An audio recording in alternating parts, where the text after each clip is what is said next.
कितना सुंदर महल जैसा घर है मेरा। यहाँ के दरवाजे, चौखट सब कुछ चांदी का है। यहाँ तक कि मेरी सास मेरा गृह प्रवेश भी चांदी के बर्तनों से कर रही है। अनीता गृह प्रवेश करके घर में आती है और अपने कमरे में जाती है, जहाँ वो देखती है कि उसके कमरे में रखी हर एक चीज चांदी की है, यहाँ तक कि उसकी अलमारी भी। आज तक मैंने सिर्फ लकड़ी और लोहे के बेड और अलमारी देखे हैं, पर आज पहली बार चांदी की अलमारी और बेड देख रही हूँ। अनीता, क्या तुम बस अपने कमरे और सामान को ही निहारती रहोगी? क्या करूँ सूरज जी, आज से पहले इतना सब कुछ देखा नहीं है ना मैंने। अनीता अपने चांदी वाले महल में आकर बहुत खुश होती है। समय यूं ही बीतता है और एक दिन, अरे यार, जब से तेरी शादी हुई है तू तो हमें भूल ही गई है, कभी फोन कर लिया कर। अरे यार क्या बताओ, मेरा महल जैसा घर है, यहाँ पर हर एक चीज चांदी की है, इसलिए मुझे हर चीज बहुत ही प्यार से और संभाल कर रखनी पड़ती है। और तू तो जानती है ना, जितना बड़ा ससुराल उतनी ज्यादा जिम्मेदारी है। अच्छा रुक, मैं तुझे अपनी चांदी की चप्पल, तगड़ी और चांदी की चाबी के छल्ले की फोटो भेजती हूँ। अनीता अपनी दोस्त को अपनी खुशी जाहिर करती है और अपनी कमर में चांदी का छल्ला लटकाकर पूरे घर में घूमती है। इसी तरह कुछ दिन बीत जाते हैं और एक दिन जब उससे मिलने की उसकी कजिन आती है तो वह अपनी कजिन के सामने भी शो ऑफ करती है। अरे शारदा, तू यहाँ आने से पहले बता तो दी थी। अच्छा रुक, मैं तेरे लिए बर्फी मंगवाती हूँ जिस पर चांदी की परत है। तूने आज से पहले चांदी का कुछ नहीं देखा होगा ना। अनीता, अपनी अमीरी पर या चांदी के बने घर ससुराल में इतना गुमान करना अच्छा नहीं। कहीं ऐसा ना हो कि एक दिन तुम्हें इस घर में सांस लेने में भी दिक्कत हो जाए। इतना बोलकर बिना सही से मिले शारदा अनीता के घर से चली जाती है। अब इसी तरह कुछ दिन बीत जाते हैं और एक दिन जब अनीता घर में काम कर रही होती है तो उससे चांदी के कुछ बर्तन गिरकर टूट जाते हैं। बर्तन टूटने की आवाज सुनकर शांति और अनीता की जेठानी पूर्वी वहां आती है। हे राम जी, देखिए इस गांव की लड़की ने क्या किया। आपने जो लंदन से चांदी के बर्तन मंगवाए थे ब्रिटिश वाले, वो इसने तोड़ डाले। माँ जी, मैं सच बोल रही हूँ, मैंने ये चांदी के बर्तन जानबूझकर नहीं तोड़े। बस कर बहू, तुम जैसे गरीबों ने आज से पहले कभी चांदी की चीजें कभी नहीं देखी, इसीलिए तुम्हें उनकी कदर भी नहीं पता। अपने घर वालों की बातें सुनकर अनीता आंखों में आंसू लिए वहां से चली जाती है और पूरे दिन अपने कमरे में रहती है। रात को जब सूरज घर आता है तो वह उसकी उदासी देखकर उसकी उदासी का कारण पूछता है और अनीता सारी बात रोते हुए उसे बताती है, जिस पर सूरज भी उसे ही ताने देता है। सही तो बोला माँ ने, अब इतनी महंगी चीज बर्बाद करोगी तो सुनने को ही मिलेगा ना। मैं गरीब घर से आई हूँ, मुझे महंगी चीजों की अहमियत पता है। मैंने उसे संभाल के ही रखा था, पर अगर गलती से मुझसे चांदी के बर्तन टूट गए तो इसमें मेरी क्या गलती है। अनीता सूरज की बातों से और ज्यादा दुखी हो जाती है। अब इसी तरह कुछ दिन बीत जाते हैं और एक दिन अनीता के घर में एक औरत भीख मांगती हुई आती है। अरे बेटा, मुझे गरीब पर दया कर, भगवान तेरा भला करेगा। कुछ खाने को है तो दे दे या कुछ पैसे ही दे दे, मेरे तन पर कपड़े भी नहीं है। हाँ अम्मा, क्यों नहीं, मैं गरीब की गरीबी समझ सकती हूँ। मैं अभी आपके लिए कुछ कबाड़ा लेकर आती हूँ जो अब हमारे किसी काम का नहीं। मैं जब से यहाँ आई हूँ यहाँ पर ये कबाड़ा ही देख रही हूँ। एक काम करती हूँ, ये सारा कबाड़ा उस बूढ़ी औरत को दे देती हूँ, बेचारी का भला हो जाएगा। अनीता एक गरीब की मदद करने के लिए घर में रखा चांदी, जो कि काफी समय से ऐसे ही पड़ा था कूड़े की तरह, उसे उठाकर वो उस बूढ़ी औरत को दे देती है। वह बूढ़ी औरत भेंट में चांदी पाकर बहुत खुश होती है और वहां से जाने लगती है। पर ये सब कुछ पूर्वी और शांति देख लेती हैं और उस बूढ़ी औरत के जाते ही शांति अनीता पर चिल्लाने लगती है।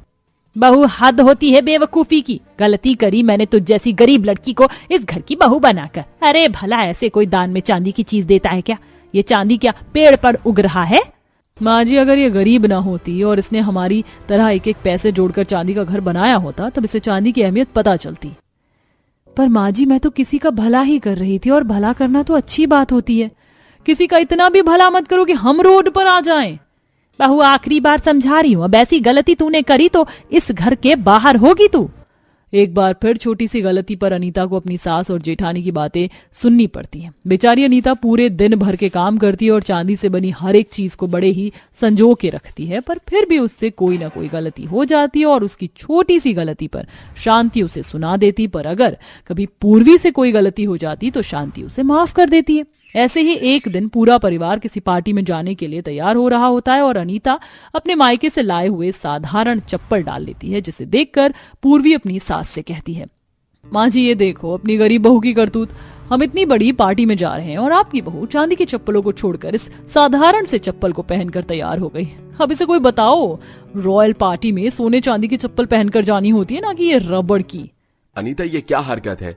देखो हम सबने चांदी के सैंडल और जूते पहने हैं और तुम हो कि साधारण चप्पल पहन रही हो। हमारी इंसल्ट करवाना चाहती हो क्या? नहीं सूरज जी, ऐसा बिल्कुल भी नहीं है। चांदी की चप्पल पहनने से मेरे पैर में छाले आ जाते हैं, रैशेज हो जाते हैं, बस इसीलिए मैंने साधारण सैंडल पहनी है। बहू साफ साफ क्यों नहीं बोल देती कि तू उस रॉयल पार्टी में सबको ये दिखाना चाहती कि तू एक गरीब घर की है और हम लोग अमीर होकर भी तेरे साथ कितना भेदभाव करते हैं। ऐसा कुछ नहीं है माँ जी, रुकिए मैं बदल कर आती हूँ। मैं जब गरीब थी और अपने गांव में थी तो कितनी खुश थी। मेरे ऊपर इतनी पाबंदियां नहीं थी, इतनी जिम्मेदारी नहीं थी, पर यहाँ मैं एक एक कदम फूंक कर रखती हूँ। पर फिर भी अपने ससुराल वालों की 4 बातें सुनती हूँ। ऐसे चांदी के महल जैसे घर में रहने से अच्छा है कि मैं अपने मिट्टी के घर में रहूं। यहाँ मेरा दम घुट रहा है। ये चांदी की चप्पल नहीं, मेरे पैरों में चांदी की जंजीर बांधी जा रही है। पता नहीं इस बेड़ियों से मैं कभी आजाद हो भी पाऊंगी या नहीं। अनीता मन मारकर चांदी की सैंडल पहनकर अपने घर वालों के साथ पार्टी में जाती है। अब इसी तरह कुछ दिन बीत जाते हैं और वह हर दिन बस अपने चांदी के ससुराल से बाहर निकलने की सोचती है। और इसी सोच में एक दिन वो चांदी की चाबी का छल्ला गलती से अलमारी में रखकर लॉक कर देती है और भूल जाती है। बहू चाबी का छल्ला दे, मुझे तिजोरी में से कुछ पैसे निकालने हैं। वो माँ जी मुझे याद नहीं आ रहा मैंने चाबी कहाँ रख दी। मैं खुद भी काफी देर से ढूंढ रही हूँ। ये लो माँ जी, अब इस गरीब ने चांदी का छल्ला ही खो दिया। आपको बड़ा विश्वास था ना कि आपकी गरीब बहू आपके घर की चांदी की चाबी को संभाल के रखेगी। ये लीजिए विश्वास का नतीजा। बहू लापरवाही की भी हद होती है और तूने सारी हद पार कर दी है। अब निकल जा, दूर हो जा मेरी नजरों से, इससे पहले कि मैं तुझे इस घर से धक्के मार कर निकाल दूं। शांति की ये बात सुनकर रोती हुई अनीता अपने कमरे में जाती है और अपना सारा सामान पैक करते हुए खुद से बोलती है, कितने सपने और अरमान लेकर मैं इस घर में आई थी, पर 4 दिन की चांदनी और फिर अंधेरी रात हो गई है मेरी जिंदगी। अब तो शायद इस घर से निकलने के बाद ही मैं चैन की सांस ले पाऊंगी। यहाँ मेरा अब दम घुट रहा है, हर समय मुझे निकाल दिए जाने की धमकी दी जाती है। अब मैं और यहाँ नहीं रह सकती, मेरा भी कुछ मान सम्मान है। अनीता को उस दिन एहसास होता है कि वह चांदी के घर में आ तो गई है, पर आज भी उसे हर कदम पर उसकी गरीब होने का ताना दिया जा रहा है और अब इस घर में उसका दम घुट रहा है। इसीलिए वो अपना चांदी से बना अमीर ससुराल छोड़कर अपने गांव चली जाती है और अपने मिट्टी के घर में रहती है, जहां वह एक खुशहाल जिंदगी जीती है। समय यूं ही गुजरता है और उसकी गैर मौजूदगी अब सूरज को खलने लगती है। माँ, भाभी, अरे कोई खाना दीजिए, भूख लग रही है। कोई नहीं है इस घर में मेरी सुनने वाला। अब मैं क्या इस चांदी के दरवाजे बर्तन से बात करूं? अगर अभी अनीता होती तो वो मेरे लिए जरूर खाना लेकर आती। मैंने गलती करी, जब वो इस घर को छोड़कर गई तो मुझे उसे लेने के लिए जाना चाहिए था, पर अभी देर नहीं हुई है, मैं अपनी अनीता को लेने जाऊंगा। सूरज को भी अपनी गलती का एहसास होता है और वह अगले ही दिन अनीता को लेने उसके गांव जाता है। नहीं सूरज जी, मैं वहां नहीं जाऊंगी। वहां बस मेरी गलतियां देखी जाती हैं और कदम कदम पर मुझे एहसास कराया जाता है कि मैं किसी गरीब घर से उठकर चांदी के महल में आई। वहां मेरी इज्जत नहीं है और आपको भी मेरी परवाह नहीं। प्लीज अनीता, घर जाने से मना मत करो, मैं तुम्हारे बिना नहीं रह पा रहा। मैं तुमसे वादा करता हूँ, अगर अब तुम्हारे साथ किसी ने भी ऐसा बर्ताव किया तो मैं खुद भी वो चांदी का घर छोड़कर तुम्हारे साथ इस मिट्टी के घर में रहने के लिए आ जाऊंगा, जहाँ मेरी बीवी को आजादी नहीं मिलेगी, चैन की सांस नहीं मिलेगी। उस घर में मैं भी नहीं रहूंगा। सूरज के जिद करने पर अनीता एक बार फिर अपने ससुराल आती है और इस बार सूरज अनीता की ढाल बनकर।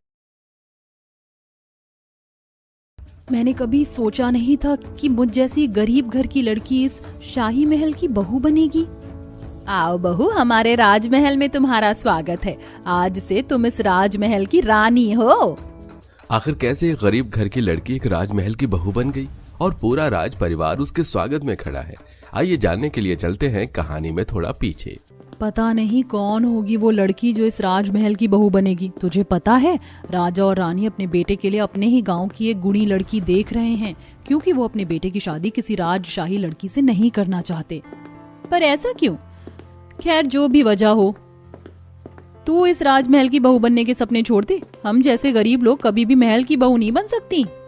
पायल अपनी दोस्त सपना के साथ बात करते हुए पानी लेकर राजमहल के पास से होकर अपने घर जाती है, पर यह सब कुछ दूर खड़ा एक गरीब लड़का देख रहा होता है और वो पायल का घर तक पीछा करता है।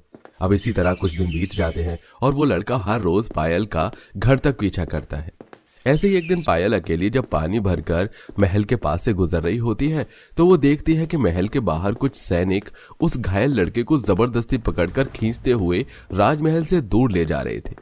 भागो यहाँ से, तुम जैसे गरीबों की इस महल में कोई जरूरत नहीं है और तुम जैसे गरीबों की बात महाराज नहीं सुनते। अरे सैनिक भैया, ये आप क्या कर रहे हो? भला एक जख्मी आदमी को इस तरह से क्यों भगा रहे हो? इस लड़के को महाराज से बात करनी है। तुम ही बताओ, क्या महाराज कभी किसी गरीब से मिलते हैं जो इससे मिलेंगे? हमारे राज्य के राजा इतने निर्दयी नहीं है कि वो मुझ गरीब की बात भी न सुने। पर तुम्हें महाराज से क्या बात करनी है? मैं एक गरीब परिवार का लड़का हूँ। एक हादसे में मेरे माता पिता चल बसे और मेरे रिश्तेदारों ने मुझसे मेरा घर छीन लिया और उन्होंने मुझे मार मार के मेरी ये हालत कर दी। मैं तो बस यह इंसाफ मांगने के लिए आया हूँ, पर ये मुझे राजा से मिलने ही नहीं दे रहे। अब मैं कहाँ जाऊँ? कौन मेरी मदद करेगा? गांव के लोग भी मेरा मजाक बनाते हैं। हे लड़की, समझा इस लड़के को कि ये इसका पारिवारिक मामला है, राजा इसमें हस्तक्षेप नहीं करेंगे। और अब अगर यहाँ से ये नहीं गया तो मैं राजा से इसकी शिकायत करूंगा और राजा इसे मृत्यु दंड देंगे। पायल की दयालुता देख उस लड़के की आंखें नम हो जाती हैं और पायल उस लड़के को अपने साथ घर ले जाती है और उसकी दशा के बारे में अपने परिवार को बताती है। कोई बात नहीं बेटा, जब तक तुम पूरी तरह से ठीक नहीं हो जाते तुम हमारे साथ रहना। हमारे घर के पीछे एक छोटा सा कमरा है, वहां मैं अकेला सोता हूँ, तुम वहीं मेरे साथ रहना। चलो मैं तुम्हारा जख्म देख लेता हूँ। इतना बोलकर बिरजू जंगल से कुछ जड़ी बूटी तोड़कर लाता है और विवेक के जख्मों पर लगाता है। समय यूं ही गुजरता है और इन कुछ दिनों में पायल विवेक का काफी अच्छे से ख्याल रखती है। विवेक, ये लो तुम्हारी दवा का समय हो चुका है, अब जल्दी से पहले खाना खा लो। पायल, तुम मेरा कितना ख्याल रखती हो? इतना ख्याल तो मेरे अपनों ने भी नहीं रखा। अब समय यूं ही गुजरता है और इन कुछ दिनों में पायल और विवेक की अच्छी दोस्ती हो जाती है। ऐसे ही एक दिन पायल विवेक के साथ नदी पर लेकर लौट रही थी तो वो राजमहल को देखते हुए विवेक से कहती है, तुम्हें पता है हमारे राजा अपने बेटे के लिए गांव की ही कोई संस्कारी लड़की देख रहे हैं, पर आज तक किसी ने भी राजकुमार को देखा नहीं। मुझे तो समझ नहीं आ रहा आखिर ऐसी क्या वजह है कि राजा अपने बेटे की शादी गांव की किसी गरीब लड़की से करना चाहते हैं। ऐसा भी तो हो सकता है कि उन्हें दूसरे राज्यों की राजकुमारियों पर भरोसा न हो। कैसी बातें कर रहे हो? भला शाही घर की लड़कियां किसी भी चीज में कम कैसे हो सकती हैं? पर जो भी कहो, कितनी खुश नसीब होगी वो लड़की जो इस राजमहल की बहू बनेगी। पायल की बातें सुनकर विवेक भी गहरी सोच में पड़ जाता है। कुछ देर बाद वे दोनों राजमहल के बाहर से पायल के घर जाते हैं। समय यूं ही गुजरता है और एक दिन पायल की पड़ोसन उसके घर आती है, जहां वो विवेक को बिरजू के साथ बैठकर दवाई बनाता देख बातें बनाने लगती है। अब इसी तरह कुछ दिन बीत जाते हैं और एक दिन जब पूरा परिवार सो रहा होता है तो पायल के कमरे में एक चोर घुस आता है। पर सही समय पर पायल की आंख खुल जाती है और वो अंधेरे होने का फायदा उठाकर पास में बड़ा डंडा लेकर चोर के सिर पर मारती है और उसके हाथ पैर बांधकर उसे अपने कमरे के बाहर एक खंभे से बांध देती है। और अगली सुबह जब बिरजू और विवेक उस चोर को घर के बाहर देखते हैं तो वो काफी ज्यादा डर जाते हैं, जिसके बाद पायल अपने घर वालों से कहती है, डरिए मत बाबा, आपकी बेटी बहुत बहादुर है। इस चोर को मैंने अच्छे से सबक सिखा दिया है, बस आज इसे राज दरबार में पेश करना है ताकि राजा इसे सजा दे सके। और लगे हाथ मैं विवेक के लिए भी बात कर लूंगी, आखिर उसे भी तो इंसाफ चाहिए। अब पायल उस चोर को राज दरबार में पेश करती है, जहां राजा उस चोर को उसके किए की सजा देते हैं और घर जाकर विवेक पायल से उसका हाथ मांगता है। आप सब कितने अच्छे हैं, मेरे बारे में कितना सोचते हैं, वरना आज के समय में भला कौन एक अनाथ की मदद करता है, उसे रहने और खाने को देता है। सच में पायल, तुम बहुत बहुत बहादुर, होशियार और समझदार हो, साथ ही साथ संस्कारी भी। तुमने ये आज साबित कर दिया। क्योंकि विवेक का इस दुनिया में कोई नहीं था, इसलिए बिरजू भी इस रिश्ते के लिए मना नहीं करता और अपनी बेटी की शादी एक छोटे से मंदिर में विवेक से करवा देता है। और शादी के बाद विवेक अपने बारे में पायल और उसके पूरे परिवार को अपना सच बताता है। पायल, हमारी शादी हो चुकी है और मैं अपनी शादी जैसे पवित्र रिश्ते को झूठ के सहारे शुरू करना नहीं चाहता। मुझे तुम्हारी जैसी एक संस्कारी और समझदार लड़की की तलाश थी, जो कि मुझे मिल गई। और मैं कोई साधारण गरीब लड़का नहीं हूं, मैं राजा विक्रम का बेटा हूं। क्या तुम एक राजा के बेटे हो? तुम सच कह रहे हो? पर तुमने सबसे अपनी पहचान छुपा कर क्यों रखी? इसके पीछे भी एक रहस्य है। तुम तो जानती हो कि रानी कल्याणी की कोई संतान नहीं हो रही थी, जिसके बाद उन्होंने एक यज्ञ करवाया और यज्ञ होने के बाद उनका एक पुत्र हुआ जिसे आज तक किसी ने नहीं देखा, और मैं वही हूं। मेरे ऊपर एक दोष है, अगर मुझे मेरे माता पिता के अलावा किसी ने देखा या मैंने किसी शाही लड़के से शादी करी तो उसी क्षण मेरी मृत्यु हो जाएगी। बस यही कारण है कि मेरे माता पिता एक संस्कारी और अपने राज्य के लिए उत्तम लड़के की खोज कर रहे हैं। इसीलिए मैं गरीब लड़के का भेष बनाकर तुम लोगों के बीच आया, और मेरे शरीर पर जो जख्म थे वो जब मैं तलवार चलानी सीख रहा था तब लगे थे। तो ये अच्छा मौका था मेरे लिए आप लोगों को विश्वास दिलाने का कि मैं आप लोगों की तरह कोई साधारण व्यक्ति हूँ। मुझे तो अपने कानों पर विश्वास नहीं हो रहा। मुझे गरीब की बेटी एक शाही महल की बहू बन चुकी है। हाँ माँ, और अब समय आ गया है कि मैं राजमहल की होने वाली रानी को शाही महल लेकर जाऊं। कुछ देर बाद कुछ सैनिक पायल के घर आते हैं और उसे डोली में बिठाकर शाही राजमहल ले जाते हैं। जब वो डोली से उतरती है तो कल्याणी अपनी बहू का गृह प्रवेश करवाती है और पूरा परिवार उसे अपने साथ महल में ले जाता है, जहाँ अपना शाही महल देखकर पायल बहुत खुश होती है। ये इतना शाही कमरा मेरा है। यहाँ रखी हर एक चीज कितनी सुंदर है और कीमती भी। हाँ, ये सब तुम्हारा है। क्या तुम मुझे पहले महल दिखाओगे? हाँ, क्यों नहीं, चलो। देखो, ये राज दरबार है, यहाँ रोज सभा होती है, और ये है भोजन कक्ष, यहाँ सब हम बैठकर खाना खाते हैं। ये सब देखकर पायल बहुत खुश थी, और अब वो ऐसे ही घूम घूम कर पूरा महल देखती है। पहले राज दरबार, फिर खाने वाला एरिया, फिर बाहर राजमहल का गार्डन। सब इतना आलीशान था कि पायल ये सब देखकर बहुत खुश होती है। और अगले दिन उसकी पहली रसोई होती है, जहां पहले वो शाही बावर्ची खाने में सबके लिए खाना बनाती है और फिर शाही डाइनिंग हॉल में सबको परोसती है।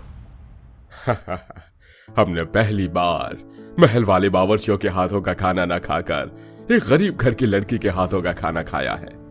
सही कहा था हमारे बेटे ने, न तुम सिर्फ संस्कारी हो बल्कि एक समझदार और बहादुर लड़की भी हो, जो हमारे बाद हमारे बेटे के साथ हमारी इस प्रजा और महल को अच्छे से संभाल पाओगी। सच में खाना बहुत अच्छा है। और ये लो तुम्हारी पहली रसोई का नेग, हीरो से जड़ा ये हार। सच में ये मेरे लिए है? ये बहुत कीमती होगा। शुक्रिया महारानी जी। महारानी नहीं, सासू माँ बोलो। और ये तुमसे कीमती तो नहीं है, तुम अनमोल हो। भाभी, कल आपको थोड़ा जल्दी तैयार होना होगा। कल भैया का राज्य अभिषेक है। उसके बाद भैया राजगद्दी संभालेंगे और सभी गांव वालों को पता चलेगा कि इस राजमहल का असली वारिस कौन है। अब अगले दिन पूरा परिवार सुबह जल्दी तैयार होता है और दूध से विवेक को नहलाया जाता है और उनका राज्य अभिषेक होता है। और पहली बार सभी गांव वाले विवेक को देखते हैं और उसी दिन पायल की मुंह दिखाई भी होती है। मेरे बेटे के साथ आज मेरी बहू की मुंह दिखाई भी है, इसलिए आप सब मुंह दिखाई के बाद हमारे राजमहल में खाना खाना और सभी अपना इनाम लेकर जाना। यह गरीब लड़का जिसको कोई सहारा नहीं दे रहा था, खाने को खाना नहीं दे रहा था, ये राजा का बेटा निकला। इस कलमुही पायल की तो किस्मत ही खुल गई। गरीब से सीधा शाही महल की रानी बन गई। विवेक और पायल को राजा रानी के रूप में देखकर कुछ गांव वाले जलते हैं तो कुछ खुश होते हैं। अब इसी तरह कुछ दिन बीत जाते हैं और पायल अपने पति के साथ रानी की तरह श्रृंगार करके अपने घर वालों से मिलने जाती है, जहां पूरा गांव पायल से मिलने आता है और उसकी सहेली भी। वाह पायल, तेरे तो भाग खुल गए। ओह माफ करना रानी पायल जी, मैं सच में तेरे लिए बहुत खुश हूँ। तू मुझे मेरे नाम से ही बुला, समझी? हम हमेशा दोस्त रहेंगे। इस तरह रानी बनने के बाद पायल सबसे मिलने जाती है और सब उसे आशीर्वाद देते हैं, जिसके बाद पायल अपने पति के साथ न सिर्फ अपना राज्य बल्कि राजमहल भी अच्छे से संभालती है। माँ, 8 बज चुके, हमें स्कूल जाना है, जल्दी से हमारा लंच दीजिए ना। और क्या बनाया है हमारे लंच में? नंदनी, अभी आज मैंने दाल रोटी बनाई है, वही रख रही हूँ। माँ, आपको पता है ना, हम ये गरीब वाली रोटी सब्जी स्कूल में ले जाएंगे तो हमारा कितना मजाक उड़ेगा। आप तो जानती है ना, हमें थोड़ा दिखावा करना पड़ता है। स्कूल में बच्चे कटलेट, पास्ता, मैगी ये सब लेकर आते हैं, आप भी दिया करो। हाँ, तो ये सब भी तुम लोगों ने ही शुरू करवाया है। बहुत स्कूल में बोलते थे, माँ बच्चे हमें चिढ़ाते हैं, सब अमीर बच्चे आते हैं, ऐसा करो। आज स्कूल में कह देना हमारी मम्मी क्या बोलते हैं इंग्लिश में, हेल्थ कॉन्शियस है, इसलिए हमें हेल्दी खाना दिया है। ठीक है माँ। फिर दोनों बच्चे स्कूल चले जाते हैं। तभी सास सरोज कहती है, अरे बहू, क्यों बच्चों को डांटती रहती है? सिर्फ बच्चों की वजह से थोड़ी हो रहा है। हमारी तरफ से भी कुछ दिक्कतें रही थी, जिसके बाद हमने अमीर बनने का दिखावा शुरू कर दिया। याद है ना वो दिन? हाँ माँ जी। अरे स्वर्णा जी, आप हमारे घर पर आई थी। आपको हमारा घर कैसा लगा? वैसे आपका घर भी बहुत लग्जरी और अमेजिंग है। क्या पेंटिंग है, क्या झूमर है, क्या दीवार है, और बाहर से भी घर बहुत सुंदर है। Thank you for the compliment Saudamini ji, हमें भी आपका घर बहुत सुंदर लगता है। आपका घर बहुत क्लासी है। वैसे सरोज, मैं तुम्हारे घर नहीं आई, लेकिन सौदामिनी, आप तो उनके घर गई होंगी ना? अरे आपने उनके घर की बात क्यों कर दी? इनका घर तो बाहर से इतना गरीबों वाला है, इसलिए मैं अंदर मिलने नहीं आई। खामखा ये लोग शर्मिंदा हो जाते। क्यों मंजरी बहू? सरोज, मैंने ठीक बोला ना? वो हमारे घर के हालात थोड़े ठीक नहीं है ना, इसलिए घर थोड़ा ऐसा ही है। कुछ सालों में नया घर बनवाएंगे। हाँ, इसके लिए तो मेरे पति भी दिन रात मेहनत करते हैं, और अभी देवर जी की भी तो शादी होनी है। ओहो, जब तुम लोगों का घर बाहर से ही ऐसा है तो नई बहू को छोटे से घर में कैसे रखोगे? कम ऑन, मिडिल क्लास से बाहर आओ, थोड़ा अमीर बनना सीखो, वरना ऐसे ही हर पार्टी में तुम लोगों की बेइज्जती हुआ करेगी। ऐसा कहकर सौदामिनी स्वर्णा दोनों गरीब सरोज मंजरी पर हंसने लगते हैं। ये बात घर आकर उन्हें बहुत चुभती है, और बच्चे भी स्कूल से आकर अपनी गरीबी के बारे में बता देते हैं। मुझे तो लगता है माँ जी वो ठीक कह रही थी स्वर्णा चाची, हमें अमीर बनना सीखना ही होगा, वरना हमारी और हमारे बच्चों की बेइज्जती हर जगह होगी। मंजरी, तुम ये क्या बोल रही हो? पता है ना, घर की आर्थिक स्थिति सुधारने के लिए, घर को अच्छा बनवाने के लिए हमें कम से कम 50 लाख रुपए की जरूरत है। कैसे करवाएंगे ये सब? घर में पुराने पलंग हैं, सोफा नहीं है, चटाई है, रसोई भी गांव जैसी है, हैंडपंप है, मोटर भी नहीं लगी। घर में बातों से कुछ नहीं होगा मंजरी। आपने बिल्कुल ठीक कहा, लेकिन हमारे अकाउंट में 1 लाख तो है ना, हम बाहर से अपना घर अच्छा बनवा लेते हैं। बच्चे लोगों को तो ये नहीं लगेगा ना कि हमारा घर बाहर से भी गरीब है। अंदर का हम धीरे धीरे ठीक कर लेंगे। और रही बच्चों की बात, तो मैं थोड़ा उनको अच्छा अच्छा खाना देने की कोशिश करूंगी। बहू, क्या अमीरी का दिखावा करने से हमारी परेशानी खत्म हो जाएगी? ज्यादा नहीं हमारी, लेकिन थोड़ी सी हो जाएगी। हमारे बच्चे को कोई स्कूल में ना परेशान करेगा, ना कोई गरीब बोलेगा। बाहर से लोग हमारे घर को देखकर बातें नहीं बनाएंगे। हाँ, जो घर के अंदर आएंगे हम उन्हें आने नहीं देंगे।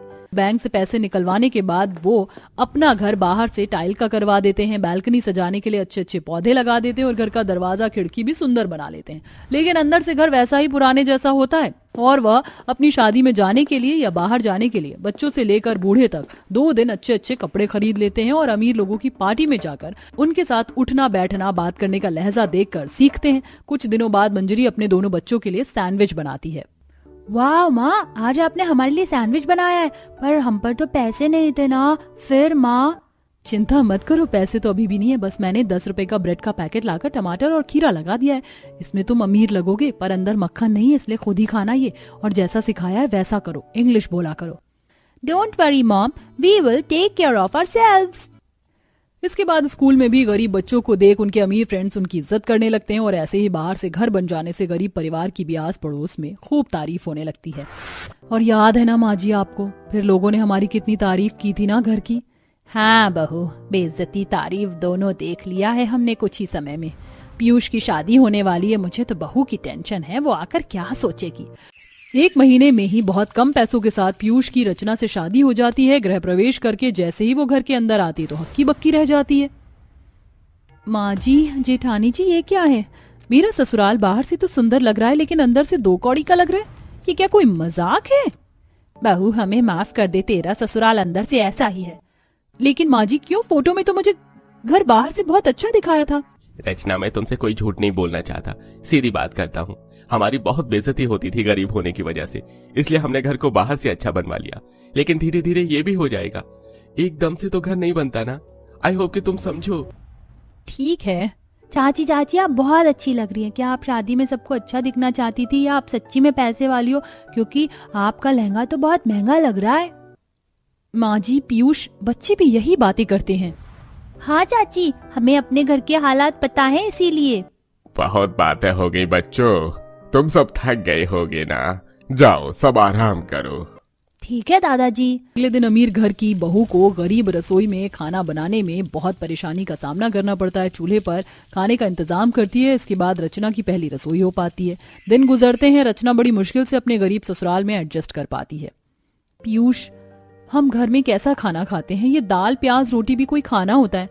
आज मैं घर में कुछ अच्छा सा बनाना चाहती हूँ। लेकिन 2 दिन से भैया और मैं कोई सब्जी लेकर नहीं आए हैं। फ्रिज में बस पालक की डंडी एक गाजर, आधा टमाटर पड़ा हुआ है बस। कोई बात नहीं, आज रात को हम सब सूप पियेंगे। रात को रचना बची हुई सब्जियों से सूप बना देती है, जिसे पीकर घर वाले बहुत खुश होते हैं। वाह बहू, घर में कुछ न होने के बाद भी तूने 5 स्टार होटल जैसा सूप बना दिया। थैंक यू पापा जी। अगले दिन नंदनी और अभी फैंसी ड्रेस कंपटीशन की वजह से रो रहे थे। उनके पास कोई कपड़े नहीं थे। बच्चे अपने चाचा के पास आते हैं। फिर रचना अभी को पुराने कपड़ों के साथ कैसे तैयार करती है, जिससे वो एक असली का और नंदनी के कपड़ों को काट कर ऐसा डिजाइन करती है कि एक सुंदर सा गाउन बन जाता है। बच्चे यही पहनकर स्कूल में जाते हैं तो फर्स्ट प्राइज लेकर आते हैं। चाची, माँ, दादी, दादा, पापा, चाचू, देखो हम फर्स्ट प्राइज लेकर आए। प्रिंसिपल को हमारी ड्रेस बहुत अच्छी लगी। देखा, मैंने कहा था ना। सब लोग बहुत खुश होते हैं कि सौदामिनी घर के अंदर आकर जोर जोर से हंसने लगती है।